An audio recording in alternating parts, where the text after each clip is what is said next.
Cyantunguye rero nakirijwe n'ubuhanuzi uzi ko no mwigororera Imana ivuga Imana no mwigororero Imana iravuga ahantu hose Imana iravuga nge natangariye Imana cyane Imana ni igitangaza no kuri kw'Imana nakirijwe ubuhanuzi nyinjira nagiye kubona mbona ubundi jewe numvaga ari ukujya mora nambaye iroza Primus everyday numvaga ari uguhora nambaye iroza ariko ikintu cyantunguye nakirijwe ubuhanuzi buvuga ngo Uwiteka Imana ari kumwe nawe.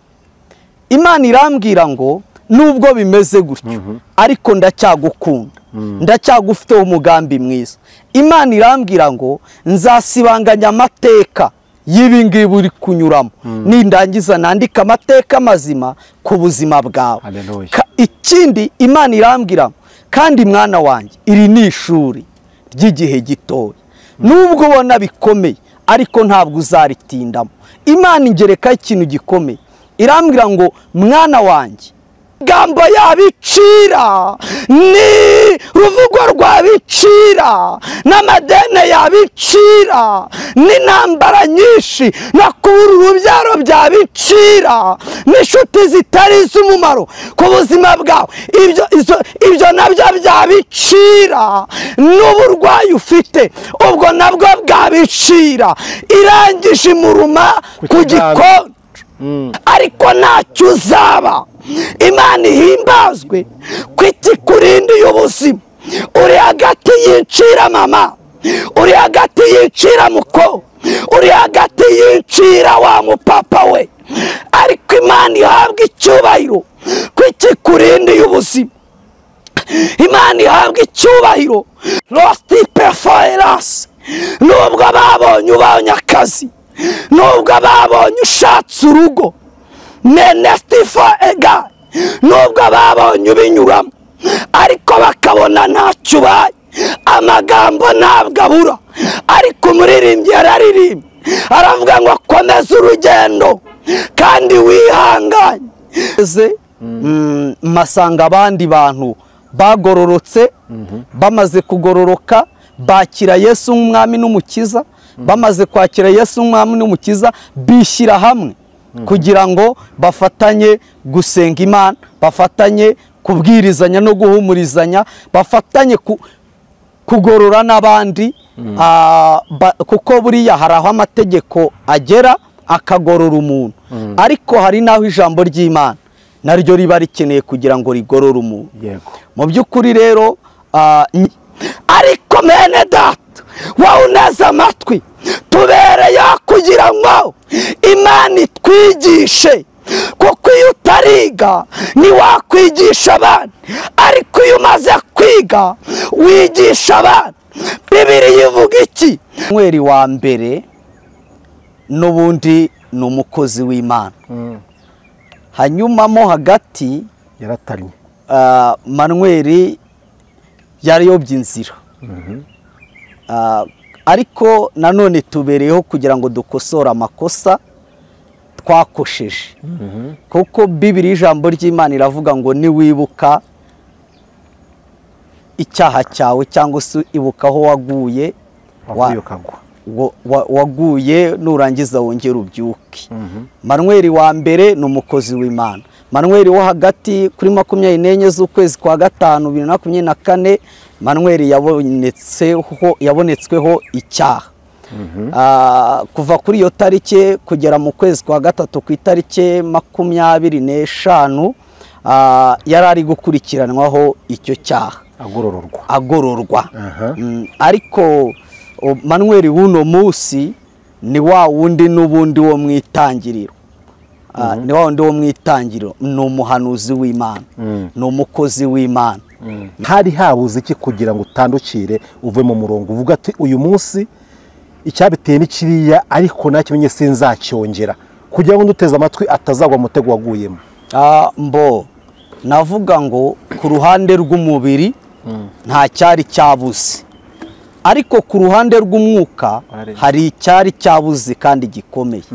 Icyari cyabuze ni ikihe? Rwanda wumvise ibyo navuze bikamukomeretsa bigatuma atekereza akavuga ati uyu ni wa wundi twasenganaga, uyu ni wa wundi watubwirizaga ubutumwa bwiza, wihangane nawe umbabarire, kandi Imana iracyafite umugambi mwiza ku buzima bwanjye cyangwa se ku buzima bwawe. Nimba warahuye nanjye byari iby'umumaro yuko dukomezanya, n'ubundi ndahari kugira ngo dukomezanye ubutumwa bwiza, dukomezanye tuvuga Imana, dukomezanye tuyiririmbire ndetse n'ibindi bikorwa byose. Urakoze cyane.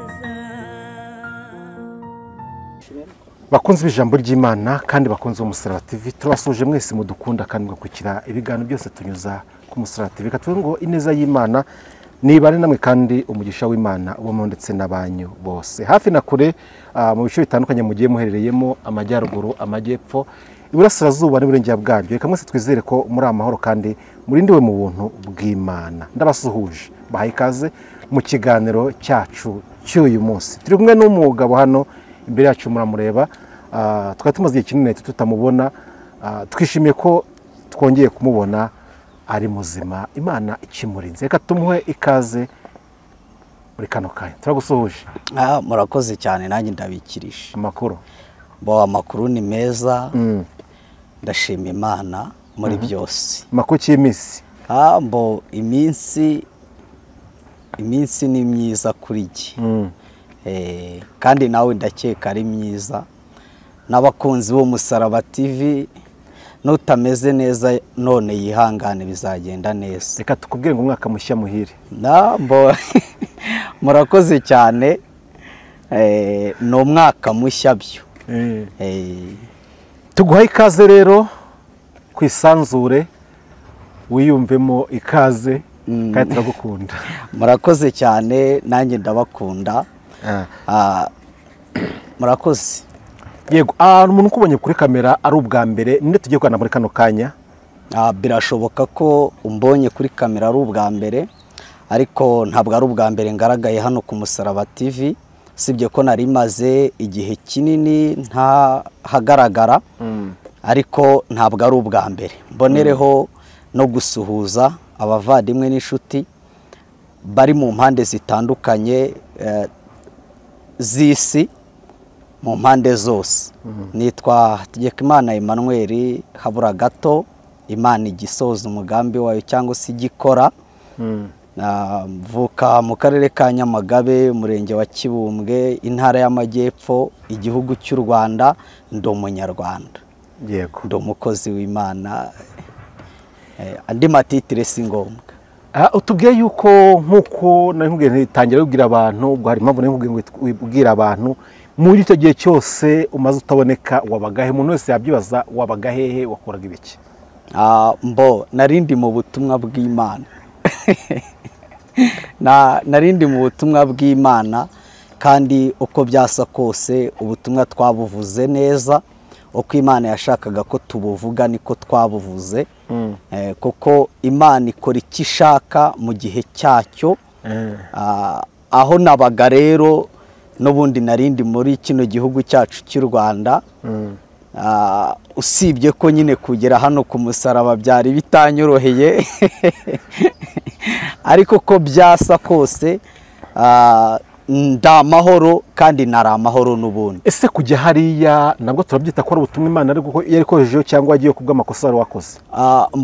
Cyangwa ryari ishuri ugiye kwiga? Nabivuga mu buryo bubiri. Icya mbere navuga ngo Imana iyo ishaka ko ikintu kiba kibaho. Icya kabiri navuga ngo nabwo ni ishuri ryo kugira ngo nige kandi menye. Nakwibaza mu mezi n'amezi atari makeya wari umaze hariya. Ese koko nimba ugiye kwiga wumva warize neza, warakurikiye isomo rya mwarimu ku buryo uyu munsi tuvuga ati Emmanuel habura gatoya ni umunyeshuri mwiza watsinze amasomo neza? Utagiye no kukimbaza nawe amaso yawe yabikwereka cyangwa se n'umutima wawe wabikubwira. Kuba nicaye hano nyuma y'amezi 10 bitanshobokeraga ni ikigaragara ko nize neza kandi mfata amasomo neza. Bivuze ngo iyo ntiga neza ntago byari gukunda ko nonaha mpari, ariko kuba narakurikiranye amasomo neza kandi ngakora iby'Imana yashakaga ko nkora nkabikorana umwete, siniganyire kubw'impamvu n'igihe ndimo, ahubwo ngakomeza ubutumwa bwiza bwa Yesu, nkabwiriza abantu bagakizwa, abantu bagahembuka, bakumva ihumure ry'ijambo ry'Imana.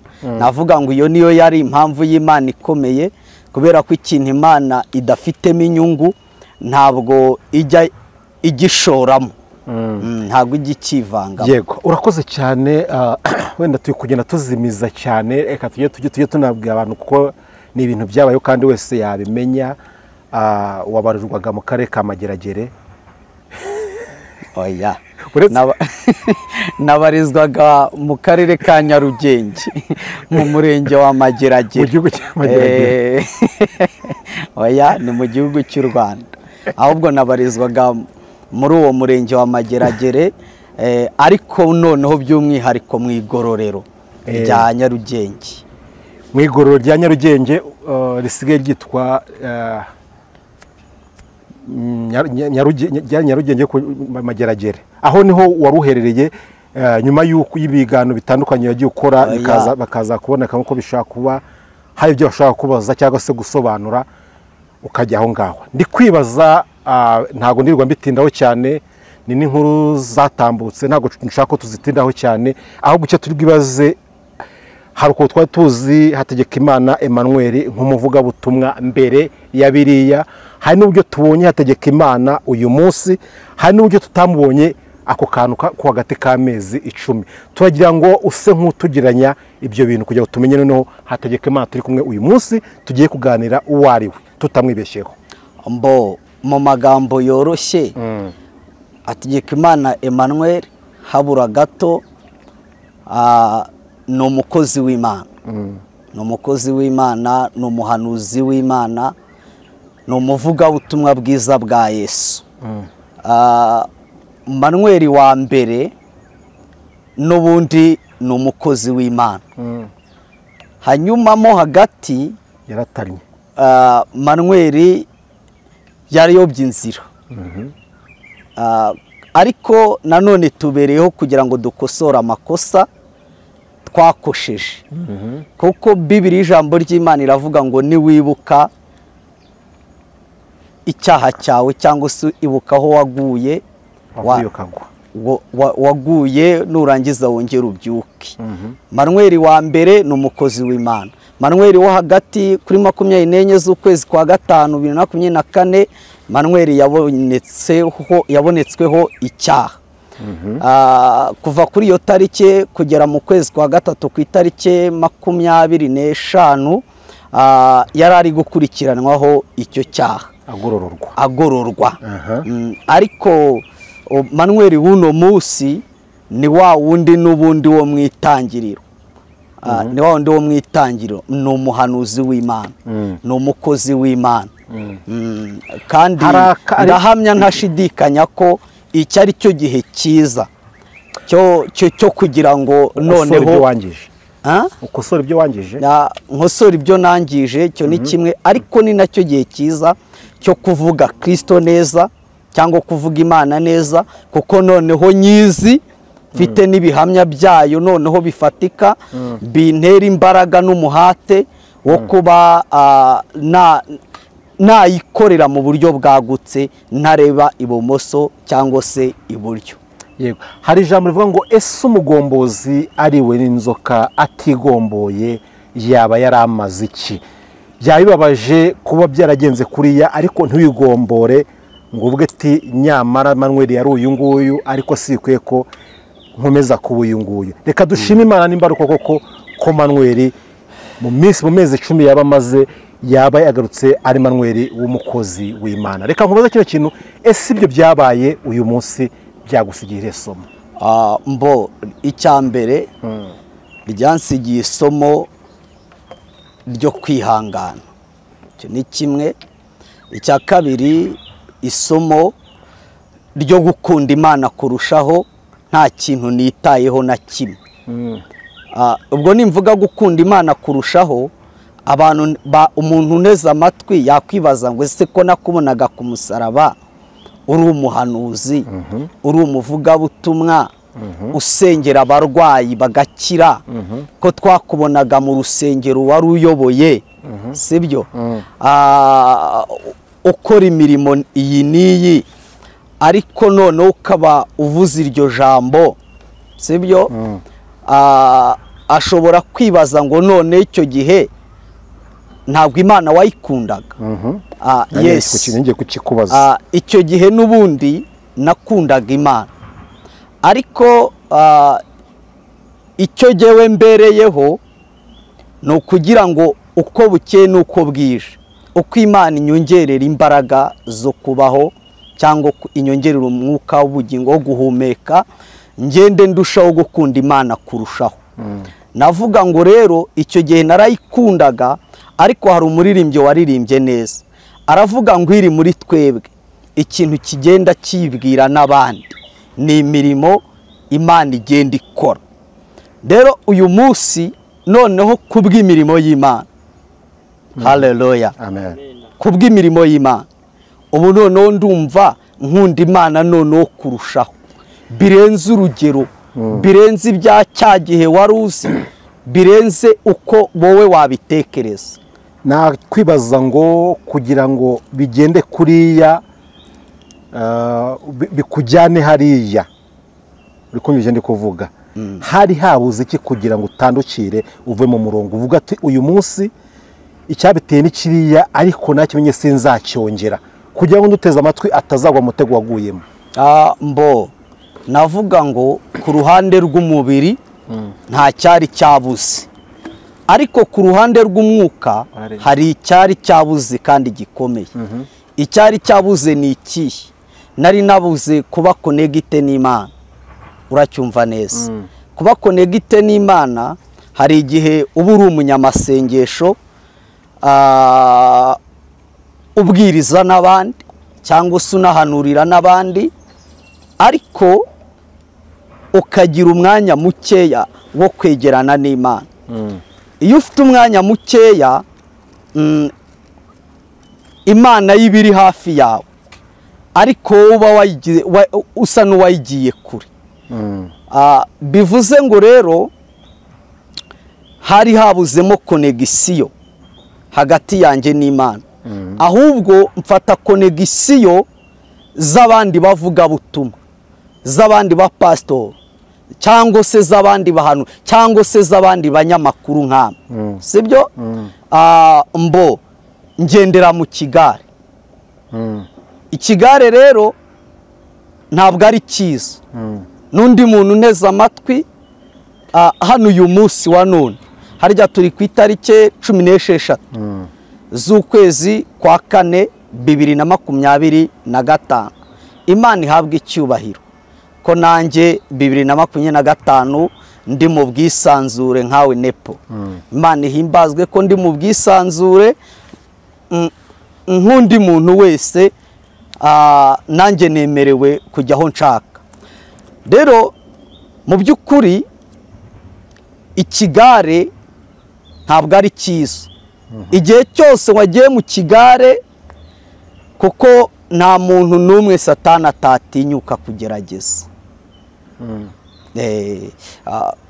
Yego, reka Imana isho dushaka tuzayigana tubona ari ngombwa, ariko icyo nshaka kubaza, Emmanuel yari umukozi w'Imana, ari umuhanuzi, abantu benshi bamufitiye icyizere gato cyane, abantu bazinuka izina Emmanuel kuruta uko barikunze bite n'ibyaye byagaragaye. Uyu munsi niki wabwira abaduteze amatwi bakurikiraga cyagihe nandi bashyashya umuryango nyarwanda, sa nk'ugiki utangaza twite tuguha n'umwanya tumve ko gifite koko ibyiringiro byawe. Ndabanza gukosora ku kibazo ubajije.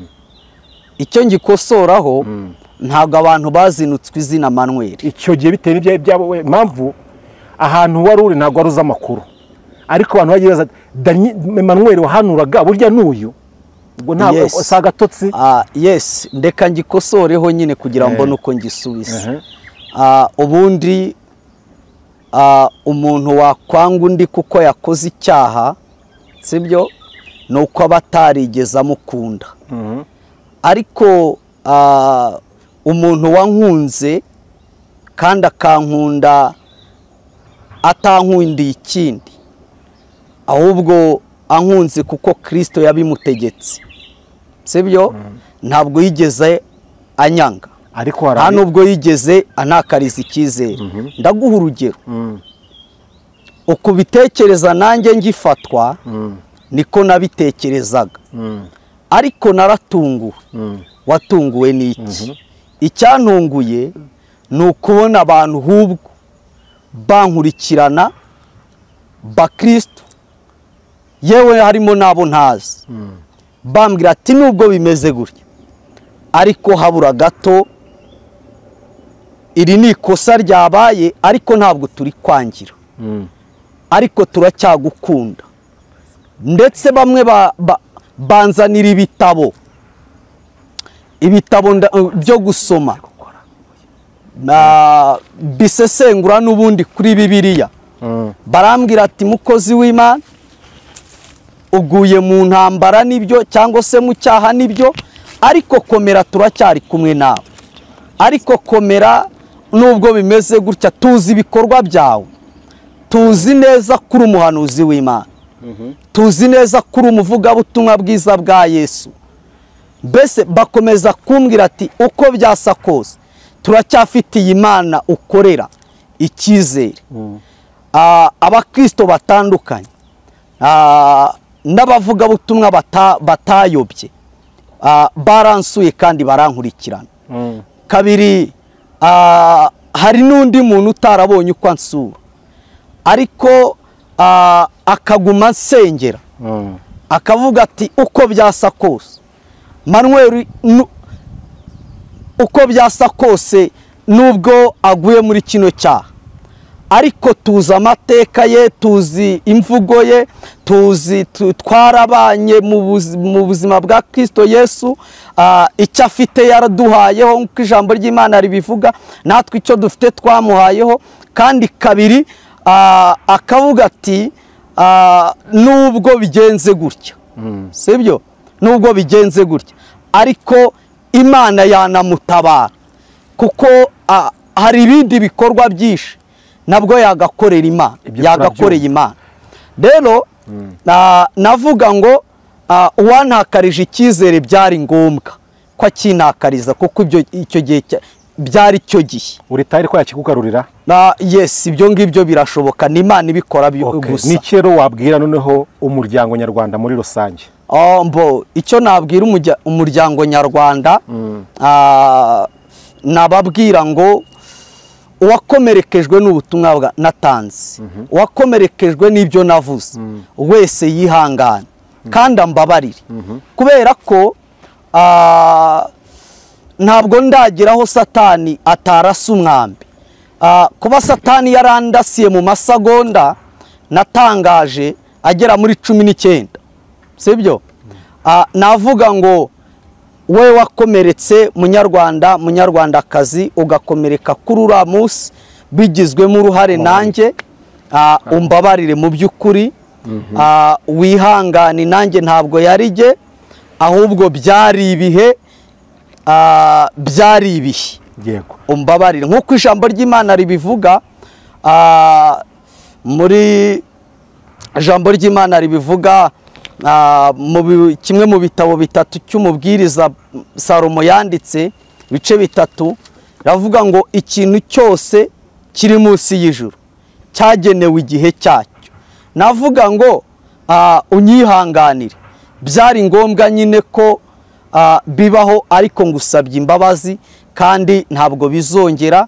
Ndetse n'undi muntu wese utari umunyarwanda wumvise ibyo navuze akubabarira bikamukomeretsa bigatuma atekereza akavuga ati uyu ni wa wundi twasenganaga, uyu ni wa wundi watubwirizaga ubutumwa bwiza, wihangane nawe umbabarire, kandi Imana iracyafite umugambi mwiza ku buzima bwanjye cyangwa se ku buzima bwawe. Nimba warahuye nanjye byari iby'umumaro yuko dukomezanya, n'ubundi ndahari kugira ngo dukomezanye ubutumwa bwiza, dukomezanye tuvuge Imana, dukomezanye tuyiririmbire ndetse n'ibindi bikorwa byose. Urakoze cyane. Nubuhe butumwa uyu munsi cyangwa se n'iki wabwira mama Asiya twitangira ikiganiro cyacu?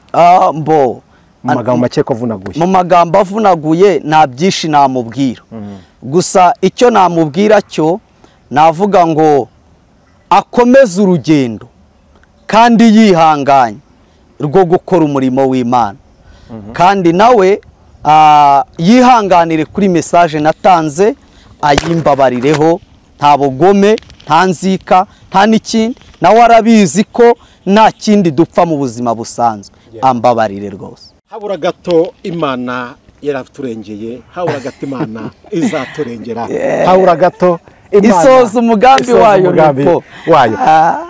Tugiye kugana ku mwanya twumve yuko ugihumeka neza, ariko gato reka nkwibariza akantu k'amatsiko, k'amatsiko. Ugeze hariya mu igororero, sa nk'uduha urugendo rwawe rw'umunsi uko wagendaga, ariko cyane turashaka kwibaza ku kigendanye n'imisengere yawe hariya hantu.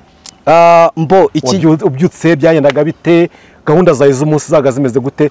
Naho hantu dushaka kutubwira twitangirira. Ikigendanye n'imisengere yanjye byo ni ibisanzwe. Icyangombwa nuko nari maze kubona ko mfite amakosa. Kuba nari maze kubona mfite amakosa, byari ngombwa kugororeka ko nongera gusubira ku rufatiro rw'Imana. Gahunda zawe z'umunsi rero hariya zari zimeze gute? Zagendaga gute ukibyuka? Ibikorwa byanjye n'ubundi ni by'umurimo w'Imana, kubera ko jewe Nepo nta kindi cyanzanye i Kigali, ni ukuvuga ubutumwa bwiza bwa Yesu. Aho naba ndi hose rero, nubwo n'ibyambaho byose, n'ubundi inshingano ni ugukomeza ibikorwa by'umurimo w'Imana. Ese hariya ukoraga umurimo w'Imana gute?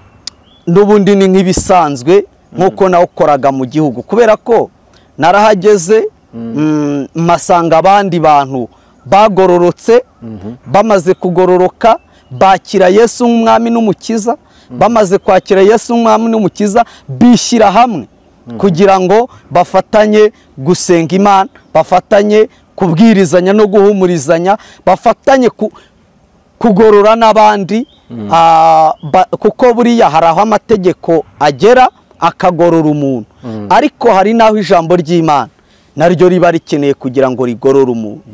Mu by'ukuri rero nkihagera nk'umukozi w'Imana, navuga ngo bari banzi. Impamvu navuga ngo bari banzi, yenda hari abantu nasanzemo ntari nzi ko barimo, twari tuziranye bisanzwe, ariko bari banzi kubw'ibyari byavuzwe, kubera ko nari namanutse amaradiyo yavuze kandi hari abumva radiyo,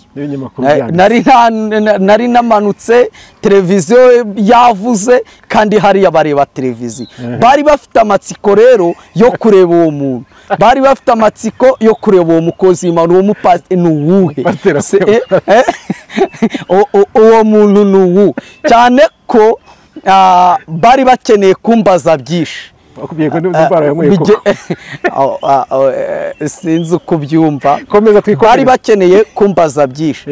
Rero nkihagera baranyakiriye. Dore ikintu cyantunguye rero, nakirijwe n'ubuhanuzi. Uzi ko no mu igororero Imana ivuga, no mu igororero Imana iravuga, ahantu hose Imana iravuga. Njye natangariye Imana cyane, Imana ni igitangaza, ni ukuri kw'Imana. Nakirijwe ubuhanuzi, nyinjira nagiye kubona mbona, ubundi jyewe numvaga ari ukujya mpora nambaye iroza, buri munsi everyday numvaga ari uguhora nambaye iroza ariko ikintu cyantunguye ninjiyemo nasanze abantu iyo barimo imbere bambara bisanzwe n'ubundi bisanzwe ku myenda yawe ufite mbona arinjiye mbisa amaso abantu koko nyine nsanga barimo kandi barenze umwe nakirizwa ubuhanuzi umwe mu mukozi w'Imana Imana imuha umugisha ndamusengera kandi nzajya musura afitemo nawe igihe kitari kinini vuba hazaza nzamubazanira hano ku musaraba dufatanye gushima Imana ndetse nanamushimire nakirijwe ubuhanuzi buvuga ngo Uwiteka Imana ari kumwe nawe. Imana irambwira ngo nubwo bimeze gutyo ariko ndacyagukunda ndacyagufiteho umugambi mwiza. Imana irambwira ngo nzasibanganya amateka y'ibi ngibi uri kunyuramo nindangiza nandika amateka mazima ku buzima bwawe. Ikindi Imana irambwira kandi mwana wanjye iri ni ishuri ry'igihe gitoya nubwo ubona bikomeye ariko ntabwo uzaritindamo.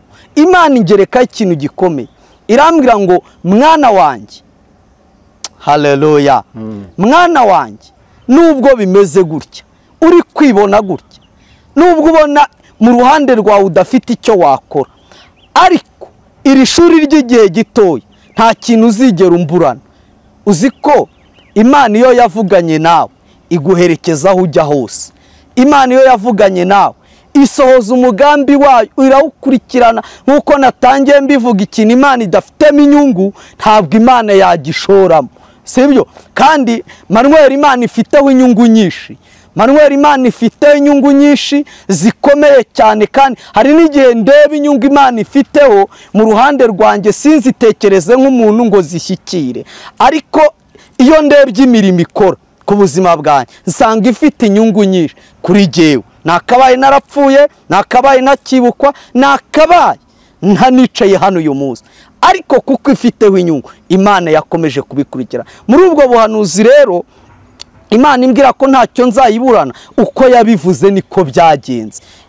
uvuye nabyibushye umeze neza urakoze cyane nibyo imbuto z'ijambo ry'Imana zindiho. Erega nepo nubwo byagenze kuriya ariko ndi umuntu w'Imana ndi umukristo kandi nzahora ndiwe mu bintu byose kugeza mpfuye. Uko byagenda kose rero imbuto z'ijambo ry'Imana zigomba kumbaho zigomba kumerekeza. Imana ishimwe ko kandi nawe ubona ko ntacyo nabaye. Imana ihabwa icyubahiro n'abandi bantu baneza amatwi cyangwa se bari bumbone hano ku musaraba. Ndabizi neza ari abantu benshi bari butungurwe bari buvuga ko twari tuzi ko akatiye imyaka 3 atashya ni ku mbabazi bigenze bite. Navuga ngo muri ibyo byose nta mbabazi nta n'ikindi gusa Imana yakoresheje abo yagombaga gukoresha kandi mu bwenge bw'uburyo mbibura nibyo naregwaga ndangije ndataha. Imana ni igitangaza rero imbuto z'ijambo ry'Imana ziracyandiho kandi ndahamya neza ko zigiye kuba nziza kurushaho. Reka kuvuga ngo Imana y'amahoro izagushyikire kandi izakomereze amaboko ibyakugusha ubutaha. Imana ibikurinde mu izina rya Yesu Kristo. Reka iminota isigaye nyiguhe uyikoreshe utugezaho ijambo ry'Imana. Mbere yabyo uramanza usenge ubundi uyikoreshe neza dusoze. Baba mu izina rya Yesu uri Imana y'ubutware kandi uri Imana y'ubushobozi uri Imana nyamana nta muntu n'umwe wagukurikiye uzigera akorwa n'isoni. Uwiteka we abantu bagira ibigambo ariko wowe ugira ijambo kandi ijambo wavuze ku mwana w'umuntu ujya urikurikirana uraririnda warangiza ukanarisohoza. Nibyo wabajije Yeremiya uramubaza ngo Yeremiya uruzi iki arakubwira ngo aruzi inkoni y'umurinzi. Uramubwira ngo waroye neza Yeremiya. Haleluya. Loste pela sale bonezanima Holy stipe for zani my God zani holy. Hallelujah. Ntamubwira ngo yaruye neza ukurinda ijambo ryawe. Lost piwa warangiza ukanarisohoza. Ijambo ryawe uraririnda, ijambo ryawe urarikurikirana. Habwa icyubahiro mwami ko warinze ijambo ryawe ku buzima bwanjye. Habwa icyubahiro kutemeye ko mba umuhigo w'ibyampigaga. Uhabwa icyubahiro kutemeye ko uwera wa Isiraheli amagare n'amafarashi bya Farawo mana bimfata ngo bimire bunguri. Uhabwa icyubahiro uwera wa Isiraheli ku buzima bwanjye ukibufiteho umugambi mwiza. Ndahamya nashidikanya ko Uwiteka uzakomeza gukora n'ibindi kandi byinshi. Uwera warinze inshuti zitandukanye, bene data, hari abo twaburanye, hari abibajije byinshi, ariko twongeye guhurira hano ku musaraba. Habwa icyubahiro ko warinze Mana yicano.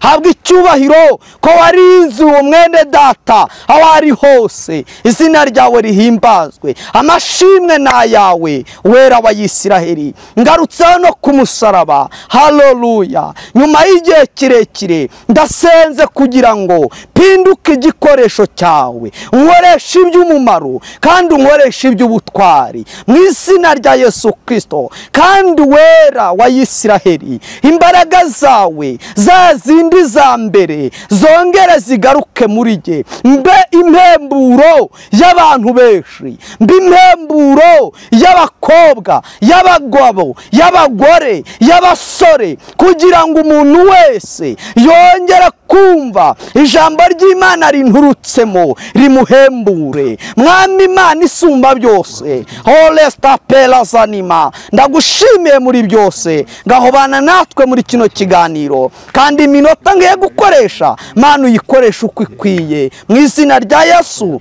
Nkubere itiyo unyuzemo amazi y'urubogobogo kugira ngo uhembure imitima y'abanteze amatwi. Bisabye nizeye mu izina rya Yesu, amen. Imana ishirwe hejuru. Nje hano n'ubundi gushima Imana kubwo imirimo Uwiteka yakoze ku buzima bwanjye. Ndagira ngo nganire nawe nshuti mwene data, muvandimwe uri mu gihugu cyacu cy'u Rwanda, unzi cyangwa se umbonye bwa mbere. Ndagira ngo tuganire uri muri Afurika, ndagira ngo tuganire uri muri Aziya, uri i Burayi. Hayiwe, ndagira ngo nganire nawe. Fata Bibiliya yawe dufatanye gushima Imana. Fata Bibiliya yawe tuganire amagambo y'Uwiteka. Tuvuge ko Uwiteka ari mwiza, tuvuge imbabazi ze, tuvuge gukora kwe. Imana ishimwe. Kandi ndumva muri kino kiganiro, ndumva muri mu magambo ngiye gutangaza, mu magambo ngiye kuvuga ya Yesu, hari impinduka ziraboneka ku buzima bwawe. Hari icyo ugiye kwakira, hari imbaraga wongera kwiyumvamo, hari ubwiza bw'Imana wongera kwakira. Fata Bibiliya, ijambo ry'Imana, Bibiliya yera, dufatanye ijambo ry'Imana. Ibyakozwe n'intumwa, dusome igice cya 28, dusome umurongo wa mbere, dusoze 6, hanyuma twumve ijambo ry'Imana. Inshira iruma Pawulo ntiyagira icyaba. Umva icyo umutwe w'amagambo uvuze, cyangwa icyo Bibiliya ivugana nawe, atari habura gato ubivuze wenyine, ahubwo Imana ikoresheje umukozi wa, ikoresheje uwo yahamagaye. Imana iravuze ngo inshira iruma Pawulo ariko ntiyagira icyaha. Tumaze gukira tumenya yuko ikirwa cy'ijambo ry'Imana rivuze pelastifo elance binatala zanima hodestifo elancema. Haleluya. Tumaze gukira tumenya ko icyo kirwa cyitwa Merita. Bene igihugu batugirira neza cyane. Bene igihugu batugirira neza cyane, baducanira umuriro. Umva icyo ijambo ry'Imana rivuze. Bene igihugu, bene runaka, abantu twari tuzi ko ari inshuti zacu dusanze, twari tuzi ko tugenda, baducanira umuriro turota. batwakira twese kuko hari barangije aya magambo ni Pawulo wayavugaga, aravuga ngo batwakira twese, barangije bacana n'umuriro kubera ko hari imbeho nyinshi. ariko Pawulo amaze guteranya umuganda w'inkwi, ndumva ngiye guhanurira ubuzima bwawe, ariko Pawulo amaze guteranya umuganda w'inkwi arazicana, arangije Pawulo arazicana, incira iva mu muriro imurika ku incira iva mu muriro, irangije imufata ku gikona. Reka mvuge ku ncira gatoya. Icira ni inyamaswa mbi, inyamaswa ikurya atari uko ikurumye, inyamaswa ikurya atari uko mwahuye gusa, inyamaswa ikurya ari uko ivubuye amacandwa gusa n'amagambo yabicira, ni ruvugo rwabicira, n'amadene yabicira, n'intambara nyinshi no kubura urubyaro byabicira, n'inshuti zitari iz'umumaro ku buzima bwawe, ibyo nabyo byabicira, n'uburwayi ufite ubwo nabwo bwabicira. Irangije imuruma ku gikona. bene igihugu babonye icyo gikururuka kirereta ku gikonjo cye, baravugana bati, bene igihugu, abantu bari baturanye na Pawulo, abantu yari yagiye asanga, abantu yari yazi ko bagendana ari inshuti ze, abantu yari azi ko hayiwe ari umuryango we, abantu bari bazi ko yababibyemo imbuto z'ubutumwa bwiza, kandi n'ubundi nicyo cyari kimujyanye, kugira ngo abahanurire, kugira ngo avuge ubutumwa, kugira ngo akize indwara zari zibarimo. Babonye icyo gikururuka, babonye iyo ncira imufashe ku gikona, imufashe ku kiganza, barangije baravugana bati, hera lastopera sarabinima pelastipe edase era shidos debewa. Baravugana bati, hayiwe, nukuri uyu muntu ntabwo ari umukozi w'Imana, ni umwicanyi, nukuri uyu muntu ntabwo ari umuhanuzi, nukuri uyu muntu ntabwo yigeze aganira n'Imana, ahubwo kuva kera yari umwicanyi, yari umugome, yari umugambanyi, yari umubeshyi, yari umunyamaga. Ayiwe ambomesha, baravuga ngo ntabwo yigeze ayikorera, ntawe akoreye Imana ngo Imana imujyane ahakomeye. Ariko mene data, wowe uneze amatwi, tubereyeho kugira ngo Imana itwigishe, kuko iyo utariga ntiwakwigisha abandi, ariko iyo umaze kwiga wigisha abandi.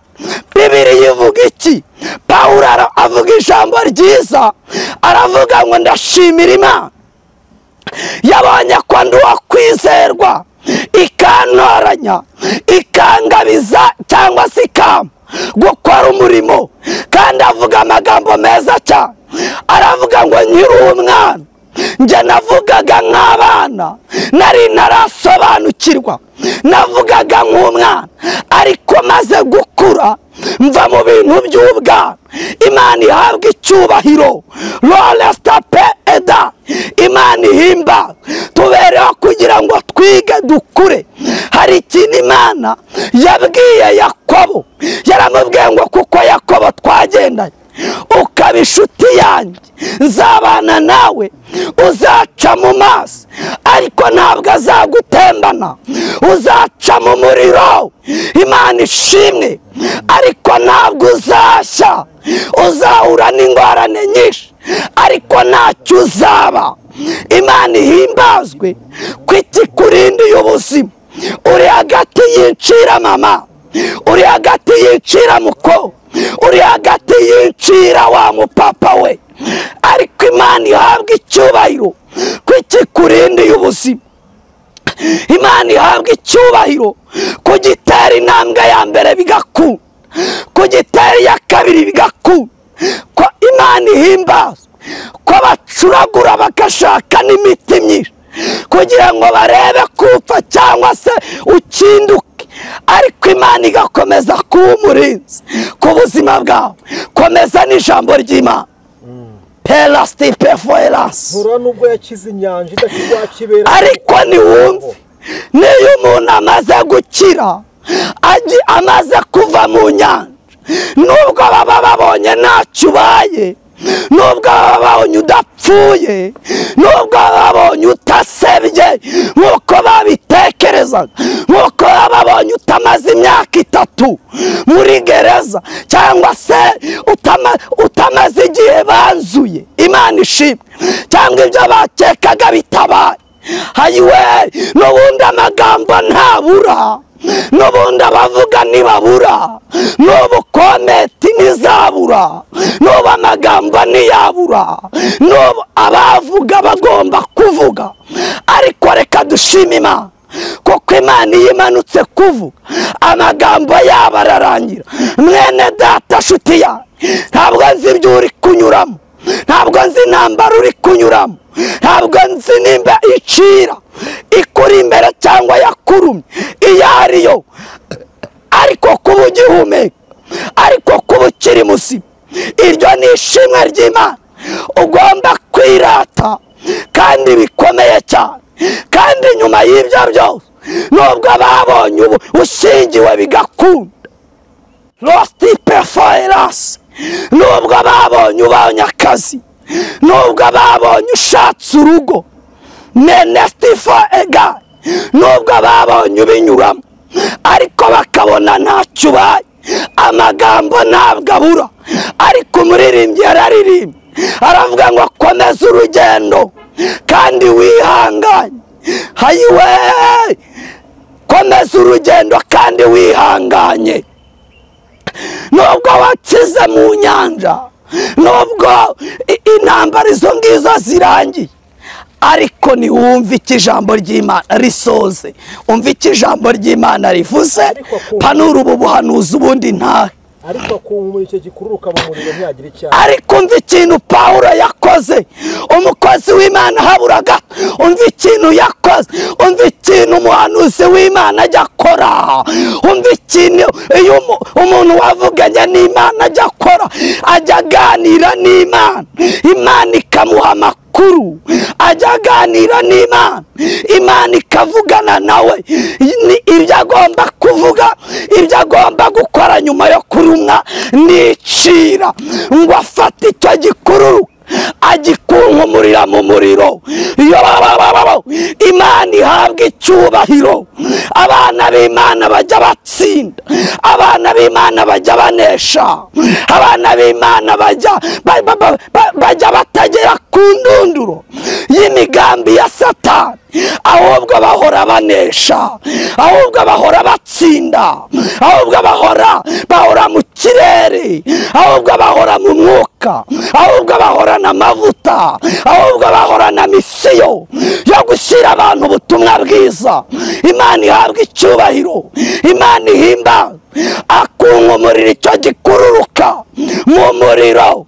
Hayiwe, ngaho soza iryo jambo, soza iryo jambo nepo penastifo ega, panura ubundi bandi bategereza yuko ari bubwire cyangwa yakindutse, babandi bateze incira Pawulo bakayitega mu muriro, kandi Pawulo yarazi ko agiye kota, yarazi ko agiye gushira imbeho nyuma yo kuva mu kirwa cyitwa Merita, yarazi ko agiye gushira imbeho, yakiriwe n'abantu, yakiriwe n'abagiye kumufasha ibindi bikorwa runaka. Haleluya.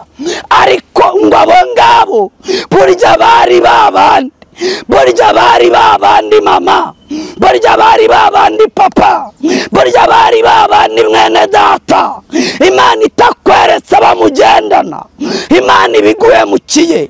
Ariko uyu munsi ndahanurira ubuzima bwawe kugira ngo bukanguke, ndahanurira ubuzima bwawe kugira ngo bwakire izindi ntekerezo, ndahanurira ubuzima bwawe kugira ngo bwakire impinduka, ndahanurira ubuzima bwawe ko bwava mu ncira ndanurira ubuzima bwawe, ko bwava mu ikorosi abantu bagushyizemo ndanurira ubuzima bwawe, ko bwakwakira impinduka nshya mu buzima bwawe, ngo babandi bategereje ko Pawulo asaba, babandi bategereje ko Pawulo atakindutse, babandi bategereje ko uzasara, babandi bategereje ko utazigera uheka, babandi bategereje ko utazigera uhindurirwa ubuzima, ngo babandi bagitegereje yuko upfa. Komeza. Holy stipese era shido stipevo elase my God. Haleluya. Holy stipefo elase wita stifo ega ndakumva mwa, ariko bamaze umwanya munini bakibitegereje, ariko bamaze umwanya munini bategereje kusaba, bategereje kukenyuka, bategereje ko ibyawe birangira, ibyawe birangira. Hari abantu bategereza ko ibyawe birangira, hari abantu bategereza ko utazigera ushingirwa, hari abantu bategereza ko amashuri wiga utazayarangiza, hari abantu bategereza bamaze umwanya munini babona ntacyo abaye barahindura, bamaze umwanya munini babitegereje, bategereje kupfa, bategereje kusaba, bategereje ko amarira azakugumaho. Imana imaze gutabara, Imana imaze kuvugana nawe, yo bajya bahindura amagambo bakavuga ngo yo burya turi inshuti zawe, burya ntabwo tukwanga, burya ntabwo tukwifuriza ibibi. Nshuti yanjye, igihe n'igihe cyacyo, umwanya n'umwanya wabyo. Tegereza bazavuga neza abakuvuga nawe uyu munsi, tegereza bazavuga neza abakuvuga nawe uyu munsi, tegereza, tegereza urugendo wihanga. Yakobo yabivuze neza, aravuga ngo nimugubwa gitumo nibibagerageza kandi bitari bimwe, mumenye ko ari iby'ibyishimo rwose rwose, ari iby'ibyishimo, kuko kugeragezwa kwanyu kw'igiwayiwayi ari ukw'akanya gatoya. Mwene data, nshuti y'Imana, munyamasenge, tegereza gatoya bazahindura amagambo, tegereza gatoya bazavuga n'ibindi. Abavuze ngo Yesu ni umwami w'Abayuda bagasasa imikindo, bakarambura ibitenge agakandagiraho, niba nyuma y'umunsi umwe, nyuma y'icyumweru bavuze ngo ni abami, kandi ni abami, ariko kandi nyuma yo kubambwa, nyuma yo kuvuga ko abami, nibo bavuga ko ari umwami w'abami, nibo bavuga ko Yesu ari umwami, nibo bavuga ko aruhura, nibo bavuga ko akiza indwara, nibo bavuga ko ahembura. Tegereza gatoya munyamasenge, bazavuga n'ibindi, bazavuga n'ibindi. Imana ihabwa icyubahiro ko hari abantu bajya kukubona b'Imana, Imana ihabwa icyubahiro ko hari abantu bajya kukubona mu buhanuzi buzima, Imana ihabwa icyubahiro ko hari abantu bagiye kuvuga imvugo zitandukanye n'izo bavugaga ku buzima bwawe. Kandi reka nkubwire, iri jambo ririmo ubuhanuzi nubwo ririmo ubwenge bwinshi nashaka gusesengura, ariko harimo ubuhanuzi bw'ubuzima bwawe, ariko harimo ubuhanuzi bw'Imana ishaka kuvugana nawe. Tegereza gatoya kandi wihanganye. Ni ukuri kw'Imana yampamagaye, ni ukuri kw'Imana igira neza, ni ukuri kw'Imana nabonye ku itariki 25 z'ukwezi kwa gatatu ihinduye imigambi ya Satani gupfa ubusa. Ni ukuri kw'Imana isumba byose, iyi Mana nawe izaguhindurira amagambo, kandi mbivuze nk'umuhanuzi. Ndumva ubutumwa burangiye, ibisiganye mfite ubuhanuzi bwinshi Imana yagiye imereza. Ndimo mu gihe cyo gusenga, mu minsi narindi nta kindi nakoraga, kwari ukwihererana n'Imana, kwari ugusenga, kwari ugufata ibihe byinshi byo kwegerana n'Imana. Hari amakuru menshi Imana yamereje ngomba gutangaza, ngomba kubwira abantu, kandi ayo makuru arahari. Ubwo uyu munsi gusorezwa ahangaha, ahandi nzaza mbahereza no ku yandi makuru ku by'Imana yanekereye, kugira ngo nzakugezeho, kugira ngo nzaguhereze, kugira ngo nzaguhembuse. Mwene data, Imana iguha umugisha. Ndakwishimiye muri iki kiganiro, ndakwishimiye ko wongeye guhura nange. Kuko shima Imana, nawe umfashe gushima Imana, kuko Imana yo mu ijuru yongeye gukora ibitangaza ku buzima bwawe, kandi nawe Imana izakora ibitangaza. Mbonereho no kubwira abantu twaburanye, hari amanimero y'abantu benshi nabuze, kubera nyine igihe cyari gishize nakoresha telefone. Birashoboka ko wampamagaye ukambura, ariko nimero ni ya yindi, ntabwo nayihinduye. Ni 078 51 55 307 078 51 55 37. Iyo niyo nimero y'umuhanuzi w'Imana Emmanuel. Habura gato Imana isohoza amasezerano. Nyandikira tuganire. Ufite ikibazo wifuza kumbaza, andika kuri WhatsApp cyangwa se umpamagare. Ndahari kugira ngo tuganire. Nyuma ya byinshi hari ibyo twaganira, nyuma y'ibyabo hari ibyo twaganira. Pamagara dusengane, pamagara tuganire, pamagara hanyuma dusange amakuru y'ijambo ry'Imana. Kandi Imana itabara, ndabizi neza ko izadutabara twese. Urakoze, ciao ciao, nakagaruka. Senga Imana muri make dusoza. Imana ishimwe. Reka ngusengera Imana. Mana, mu izina rya Yesu, wowe utabara ugatabarukana intsinzi, wowe giti cy'inganzamarumbu kitegamirwa n'inkozi z'ibibi, wowe urambura igipfunsi Mwami, ugahaza ibyaremwe byose, wowe uvuga ijambo rimwe gusa twarangiza tukabaho, wowe Mwami uhembura imitima y'abababaye ukabahereza guseka, wowe Mwami uhembura imitima y'abarira ukabahereza ibyishimo. Ndasenze muri uyu mugoroba, wowe ubibye imbuto nziza y'ibyishimo n'umunezero ku buzima bwawe. Ndasenze kugira ngo uhembure mwene data. Ashobora kuba arwaye, ariko wamuhembura. Ashobora kuba afite ibibazo runaka, ariko wamuhembura. Birashoboka ko yaguye, ariko wamuhembura, wamubyutsa. Birashoboka ko hari imbogamizi nyinshi, hari ifasi arimo itameze neza, ariko Mwami Imana isumba byose, Mwami w'abami, usumba isi n'amajuru, ndasenze kugira ngo umuhembure Mwami, kandi kubw'ubu butumwa umuha umugisha mu izina rya Yesu Kristo. Ndabona hari abantu benshi bagiye kwakira ineza y'Imana. Ndi hano kuri mikoro, mbonye unyereka abantu benshi cyane bagiye guhembuka, bagiye kwakira. Mbonye hari abantu benshi Mana ugiye guturisha imitima yabo, kandi ubwoba bwari bubuzuye, kandi amarira yari menshi muri bo, bari bajarajaye badafite ubuhungiro. Enestapo ega, ariko ndazi neza urakoze Mwami. Ibindi ndasenze kugira ngo bakomereze amaboko, kandi imbuto nziza y'ijambo ry'Imana ibahembure mu izina rya Yesu. Amen. Imana igumugisha. Amen.